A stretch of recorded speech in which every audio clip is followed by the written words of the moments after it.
High Court does strike down the Trump administration's tariff policies, trade experts believe he still has options to keep taxing imports. And here to weigh in on all of this, financial markets analyst Mitch Feierstein, chief market strategist and CEO of Market Rebellion, Mark LoPresti, and former federal prosecutor Doug Burns. Gentlemen, quite the expert table we have this afternoon. Thank you.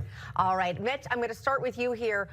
If the Supreme Court says, you know what, no, this is not okay, you can't continue this tariff program, I know the president said it's going to be terrible, but would this be a payback scenario? Would they actually have to pay back the billions of dollars already brought in, or would this just be something that would start moving forward? Well, as SCOTUS said, Amy Coney Barrett said, she said it would be a total mess and it would be difficult to sort it out. So I think they have a plan B and they have a plan C. So should this be a problem for the Supreme Court, I don't think they're going to go back and have everybody pay back each country and undo each deal that's been done, because that would be too much of an absolute mess and it would cost billions and billions of dollars and would take years to sort out.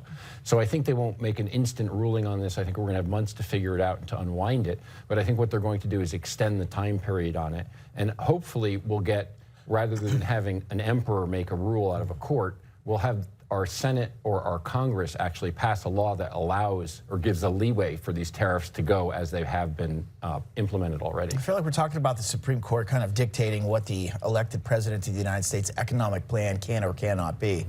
When you put that into perspective, right? Why campaign? Why tell the American people what you're going to do and then you go and do it and the Supreme Court comes in, no, you can't do it, Doug. So with that said. But usually, I'm sorry to interrupt, but usually Congress would have to approve this kind of thing. The same Congress that can't get back to work and keep the government open. That's true. Where does it stop, though? Well, that's the whole separation of powers dust-up, obviously. But to Mitch's point, I mean, they're going to have to be like Houdini to come up with an opinion that says, what you did is wrong, but by the way, it can stand. Well, I mean, Doug, you know, as an attorney, I mean, that this is a ruling, a decision that would be unusual for the Supreme Court, right? So this is part of the discussion that drives me crazy.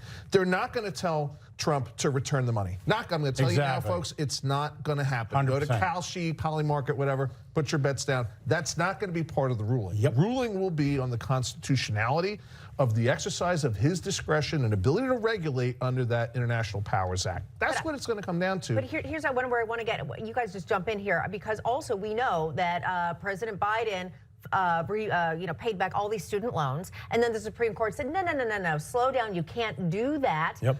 Executive privilege doesn't extend to that, and then he didn't have to pay it, like take the money back, but at the same time, he couldn't continue to do it. So how is this any different? But it's the same tap dance, exactly. But again, I don't know how they're going to do it. They kick it down the road is what happens, right. And it runs into another session. And then they've got to take it back to the courts, and the courts have to come up with another ruling. But by the time that happens, you can't go back in time. And I think that the most important point is the emergency aspect of this.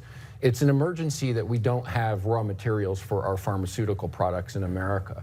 We're dependent upon the Chinese. 90% of the inner ingredients for antibiotics come from China. If they decide to cut us off and we have a pandemic or something urgent, we get nothing. But so also, how can this not be an emergency? Remember that Justice Alito jumped in and he said, wait a minute, you may be able to do this under a different section of law. Right. Yes. Well, that's Trump's plan. So what about that? He's got the Trade Powers Act, Section 202, 232. Exactly. There's other arrows in his quiver. Trump knows that. Right. The Supremes know that. But if you think that's not going to be part of their decision-making, we're fooling. But they're only ruling on what's before them. You have to depend on Congress to get approval for any of this, whether it's for national security or economic security here. You're never going to get anything done. That's right. Ever. Right, filibuster. Done. It would be a No, you're right. All right. We got to go. I heard All right. Cool. That was a great conversation, though. Thanks, guys. Good to see you. Thank you. Have a nice weekend.